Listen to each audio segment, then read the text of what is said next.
TDP నేత మాజీ MLA Chintamaneni Prabhakar పరారీలో ఉన్నారు. ఈ నెల 16 నుంచి ఆయన అజ్ఞాతంలోకి వెళ్లారు. చింతమనేని బెంగళూరులో ఉన్నట్లు తెలుస్తోంది. ఆయనతో పాటు మరో 14 మంది కూడా పరారీలో ఉన్నట్లు పోలీసులు గుర్తించారు. హత్యాయత్నం కేసులో ముద్దాయిని పెదవేగి పోలీస్ స్టేషన్ నుంచి దౌర్జన్యంగా తీసుకెళ్లిన కేసులో చింతమనేనితో పాటు 14 మందిపై నాన్ బెయిలబుల్ కేసులు నమోదయ్యాయి.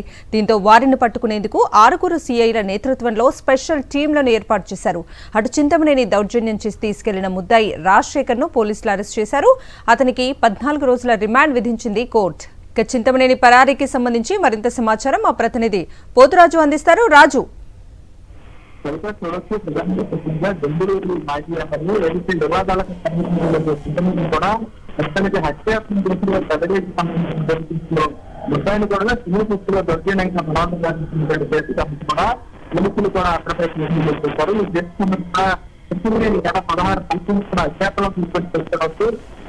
తో పాటు ముఖ్యంగా ఎవరైతే ఉన్నారో 14 మంది కూడా పూర్తి స్థాయిలో పరారీలో ఉంటారు. వీరి కోసం కూడా ఎక్కడిపోయినటువంటి బృందాలను కూడా ఎన్నికట్టి బ్యాలెన్స్ కాబట్టి ఎవరైతే మొక్కలు వాళ్ళకున్నారో చింతమనేని ఇచ్చినటువంటి మొత్తాన్ని కూడా రాజశేఖర్ అయితే ఉన్నారో అతని పోలీసులు కూడా ఇప్పటికే అధికారులు ఇస్తున్నారు. కోర్టులు కూడా రిమాండ్ కూడా పడుతున్నారు. రిమాండ్ విధించి ఏలూరుకు సంబంధించిన ఏదైతే సభ్యులకు కూడా అక్కడ కూడా తరలింపు పెట్టుకోవడం ఏదైతే మిగతా సంబంధించి ఎవరైతే ఉన్నారో చింతమనేని కానీ అక్కడ అధికారులకు సంబంధించి కానీ ప్రత్యేకించి 6 బృందాలు కూడా ఆలోచన చేస్తూ ఏపీడీకి సంబంధించినటువంటి డిఎస్పీ లక్ష్మీ నేతృత్వంలో కూడా ప్రత్యేక బృందాలు కూడా పెట్టింది. హైదరాబాద్ మరియు బెంగళూరుకు సంబంధించిన బృందాలు కూడా వెళ్ళారు. ఇప్పుడు చింతమనేనికి సంబంధించి 93 కేసులు ఉన్నాయి. అతని పైన దీంతో పాటు కూడా ఇప్పుడు సెక్షన్ 353, 224, 225, 143, 149 సెక్షన్ కూడా కేసులు నమోదు చేశారు. అధికారులతో దౌర్జన్యం చేయడంతో పాటు మొత్తాన్ని కూడా కేసులు కూడా తీసుకున్న పట్ల అతని కోసం కూడా ప్రత్యేక బృందాలు కూడా కలెక్షన్ చేస్తున్నా కనబడుతుంది.